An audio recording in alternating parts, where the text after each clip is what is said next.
Ciel Oil, plus qu'une station.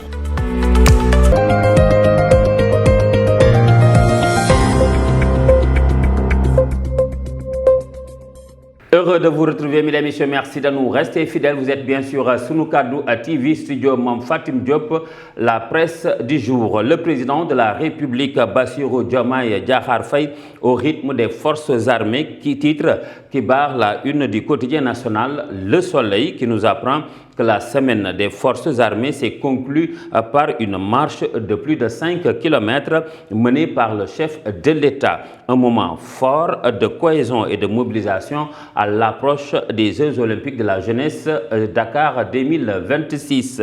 Walf Quotidien d'en ajouter que Diomaye se blinde à l'occasion de cette randonnée pédestre. Il y a aussi des audiences tous azimuts, des audiences pour un élargissement de la coalition Diomaye Président, nous dit Critique, qui parle de recrutement. Selon ce journal, Diomaye recrute plus de 300 maires et en 72 heures. La décision de remplacer Aïda Mbodj à la tête de la coalition Diomaye Président par Mimi Touré commence déjà à porter ses fruits. L'Indépendant parle d'une guerre de positionnement et c'est Mimi qui déclenche les hostilités. Le nouveau groupe WhatsApp de la coalition Diomaye Président enregistre plus de 200 adhérents à partis politiques et 300 maires. Mimi Touré ratisse large et débauche plusieurs personnalités. Selon la Tribune, c'est plus de la moitié des communes du Sénégal.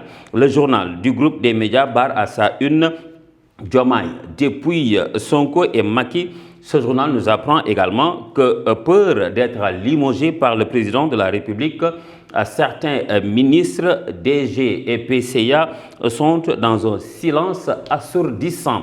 Vox Populi d'en ajouter que la guerre politique Diomaye-Sonko s'intensifie via leurs partisans.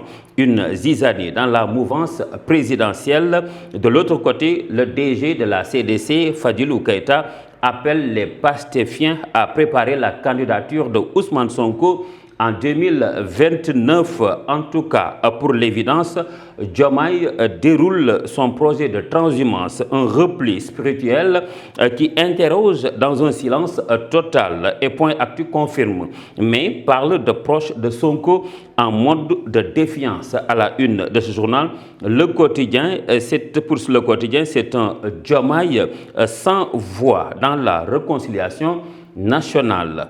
Et il y a même un ancien chef d'État africain qui s'en mêle, nous informe Rewmi Quotidien. Cet ancien chef d'État s'est confié à Alioune Tine. Selon lui, le tandem a l'obligation politique et morale de s'entendre, contrairement à ce que pense Youssou Diallo, qui déclare dans le journal en relief que l'heure du départ d'Ousmane Sonko à la primature a sonné. Une information à lire dans la page 3 de ce journal.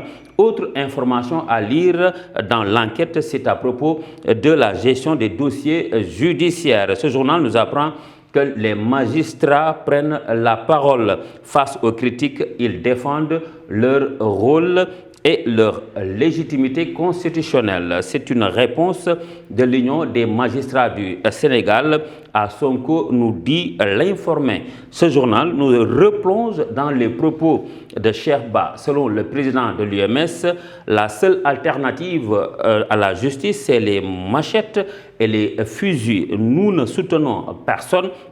Nous ne combattons personne, a-t-il déclaré. Si on fragilise la magistrature, on mène le Sénégal vers des lendemains inconnus. Car selon l'I Quotidien qui reprend les propos de Cheikh Ba, le président de l'UMS, la justice n'est pas hantée par l'ingérence politique. Nous terminons avec cette image de Odia qui illustre l'actualité politique avec les deux coalitions, Diomaye président et Abdou Sonko président, des pancartes brandies par Mimi Touré pour Diomaye et Aïda Mbodj pour Sonko vers 2029. Mesdames, Messieurs, c'était tout pour aujourd'hui.